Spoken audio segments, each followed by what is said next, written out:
ఐపీఎల్లో Chennai super Kings జట్టు మరోసారి వివాదాస్పదమైంది. అయితే ఈసారి ఆ జట్టు సీనియర్ ప్లేయర్ రవిచంద్రన్ అశ్విన్ చేసిన వ్యాఖ్యల వల్ల ఈ ఫ్రాంచైజ్ ఐపీఎల్ రూల్స్ ని ఉల్లంఘించిందని తెలుస్తుంది.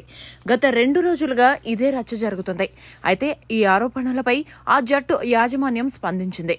కాగా ఈ ఆరోపణలకు కారణం అశ్విన్ చేసిన వ్యాఖ్యలే అని తెలుస్తుంది. తన యూట్యూబ్ ఛానల్లో అశ్విన్ మాట్లాడుతూ South Africa young batsmen Dewald Brevis ను కొనుగోలు చేయడానికి చెన్నై ఎక్కువ డబ్బులు ఇచ్చిందని చెప్పుకొచ్చాడు.